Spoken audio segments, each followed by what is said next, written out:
Hi everyone, today I am going to be doing this little image. This is from Miniature Enchanted Forest. It's one of the small images on the left hand page. It's actually opposite this image, let me show you. This is a larger version and it's just the centre part which has been taken out as a separate image. Just get it into the centre for you as much as I can. Now I have my Arteza pencils again. I've been using them in this book and I've been really enjoying them, so I thought I would continue with them, and so I'm going to make a start.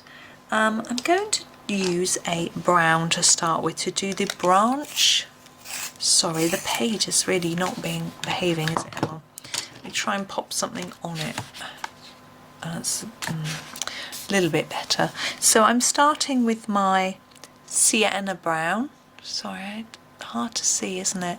I try and show them to the camera because I know there's probably people watching who mute the sound or have the subtitles on, and sometimes the subtitles don't quite work because I haven't put them on myself and they're automatically generated. I don't know how accurate they are, and also some people may just not have anything on, so they need to see what I'm doing. And it gives you a little bit of time to scramble and get your colour as well if you're following along, but of course you can pause it. So what I'm doing with this piece is I'm just doing an even covering of this brown across all of the branch. I'm not doing any shading or anything fancy. There's two reasons for that, partly because it's quite small and partly because I want a nice amount of colour so you can see what's going on. Because it's a small area, I think if I faded it too much it might disappear off. So we just get some colour in there. Yeah, as I said, these Arteza pencils are working quite well in this book. I've tended to use Staedtler quite a lot, the Ergosoft in the little mini books, but these have surprised me in how well they sharpen to a nice point and hold their point, because obviously there's lots of little details to deal with here, but they seem to cope pretty well. And what I've decided for this picture is to do a traditional branch and leaves, and then do something a little different for the birds. So I'm going to now grab my cocoa brown and just do a little bit on the edge, on the underside. So I was going to do on the top, but I think we'll just go on the bottom of the branch just to look a little bit like shadow. So I'm using a different colour to create my shadow rather than trying to do it from the one colour. So I'm just doing the underside of all of this longer piece of branch first, because that's the simplest bit to do.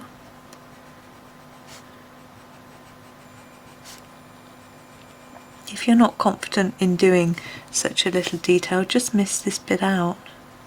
Now for the twisty bit, again I'm going to do this bottom part,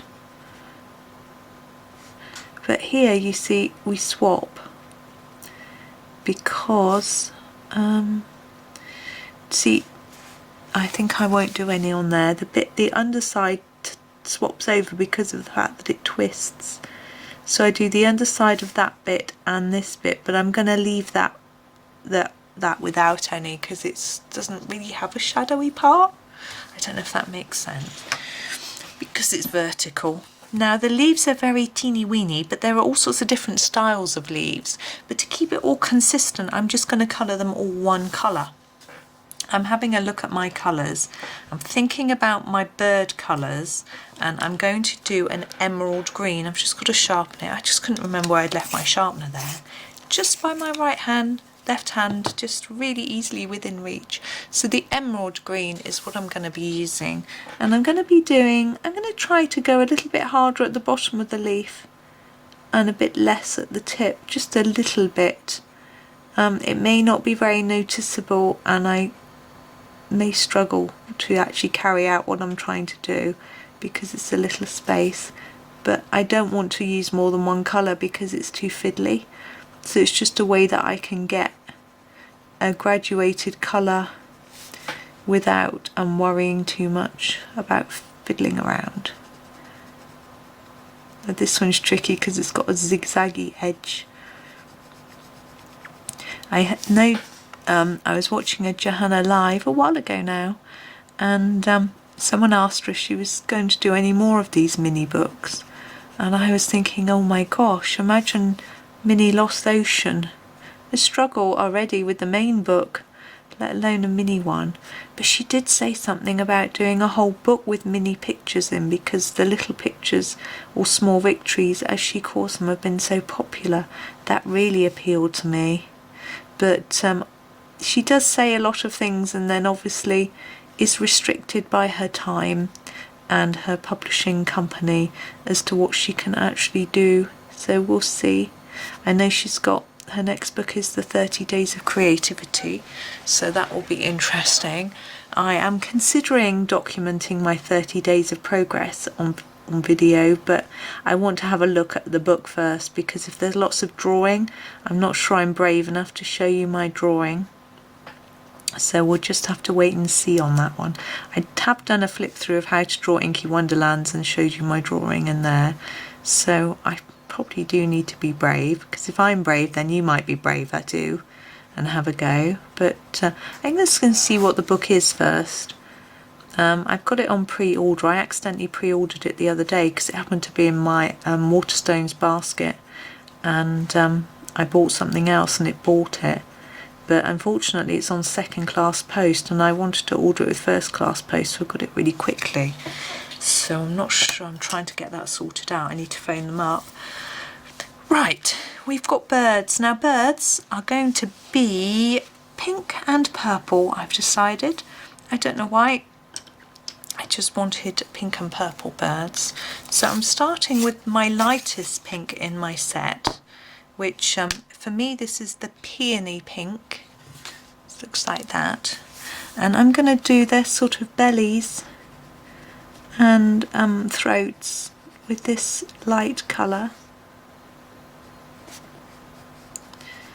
I don't know why I thought this was nice, but I'm hoping it's going to work.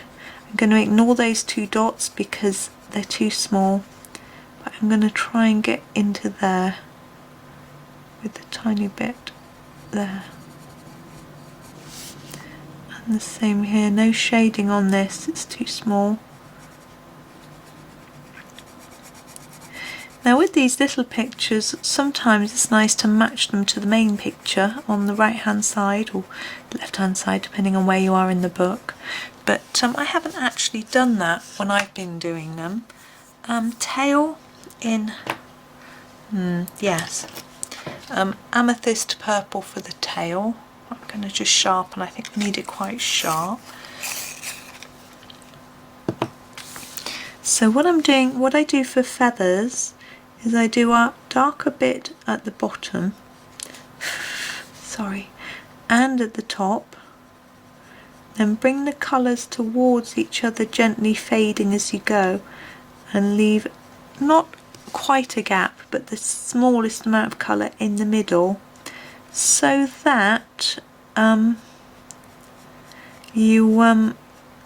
it looks like it's a shiny feather. Do the same with this one, so I just need to shift myself in my chair so I can get close enough to see what I'm doing. My chair's very squeaky.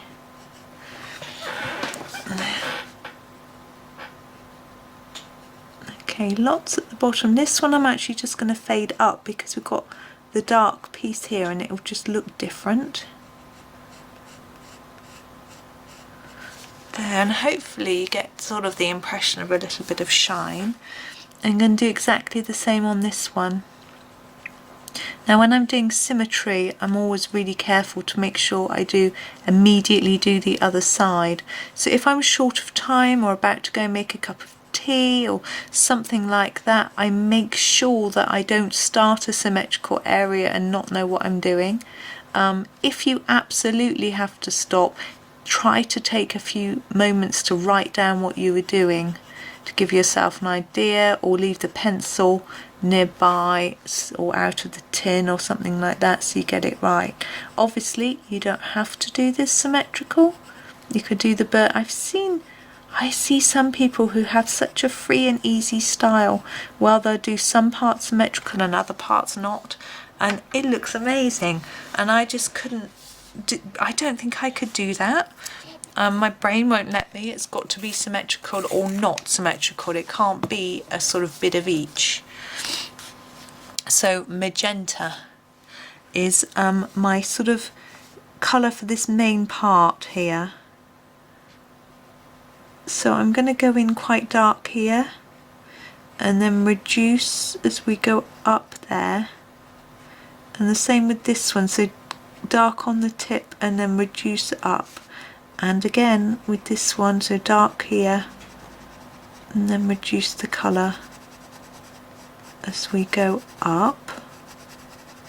But around the eye I'm going to take it darker again, and on the face, and then just reduce it down here towards this bit.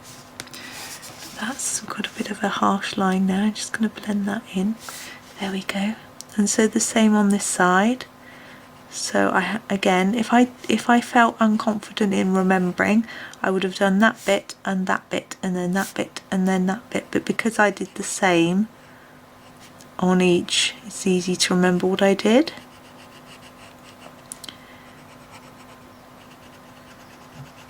And I think if you keep getting disturbed, maybe you've got a young family around you, or your telephone keeps ringing, or you haven't got the patience to do too much in one go, then do the one side then the other right away. Now this is a bit darker than this one, so I'm just going to put a little extra layer on there just so that it matches better. And then we've just got the little bit on the top of the head. Just looking at my colours, I think I'm going to do it in the lavender. This is my lightest purpley colour, and I think I will try and do it darker in the corner, then lighter on the top and darker on the front. Sorry, it shattered a bit, didn't it, at the end of the lead, just a tiny bit. Right, and our last bit we have got to do, I haven't done, whoops, sorry, the legs, and I'm going to do those in the Peony pink, which we did the body in. So only this top bit of the leg, you may struggle to even see it on the film, and then we've got the actual legs and beak. Now I'd like to do them a slightly goldy colour, but I don't really have, I'll show you what I've got. See, I've got a choice of these three colours really. I've got the camel brown, which to me, no sorry, the ginger, which is too brown, the turmeric yellow, which to me is too orange, and the lemon yellow, which to me isn't orange enough.